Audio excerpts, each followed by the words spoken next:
Noël approche. Et moi, ma fille, elle a 8 ans et elle croit toujours au Père Noël. Alors jusqu'à présent, c'était mignon, mais là, ça commence à devenir embêtant. Ses copines mettent des croque-tops et nous, elle croit toujours au Père Noël. Et je me suis dit que peut-être elle avait des doutes, qu'elle se questionnait. Alors j'ai provoqué la discussion et je lui ai demandé « Tu penses quoi du Père Noël, chaton ?» Elle m'a répondu « Je l'aime plus que tous les membres de ma famille. » Bim. Prends-toi ça dans la gueule. Et après, je lui ai demandé si elle en parlait avec ses copines à l'école. Et elle m'a dit, oui, elles disent vraiment n'importe quoi. Elles disent qu'il n'existe pas. Et donc là, je me suis dit qu'on n'y était pas. Qu'elle n'était pas prête. Et en même temps, c'est bien parce que le chantage et les menaces de prévenir le Père Noël quand elle veut pas se brosser les dents, ranger sa chambre, faire ses devoirs, bah c'est efficace et c'est précieux. Et là, l'autre jour, elle m'a dit, maman, tu dis que tout le monde meurt un jour, mais le Père Noël, est-ce qu'il meurt un jour? Hein? Il va mourir? Et là, j'ai senti la brèche et je me suis engouffrée. Effectivement, mon chat, le Père Noël va aussi mourir un jour. Et d'ailleurs, il est plus tout jeune, hein. Faut en profiter.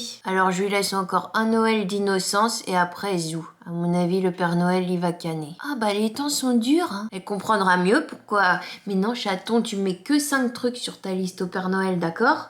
Le catalogue tout entier, c'est pas possible. Ou alors sinon, maman doit vendre des photos de ses pieds. Mais ils sont dégueulasses, mes pieds.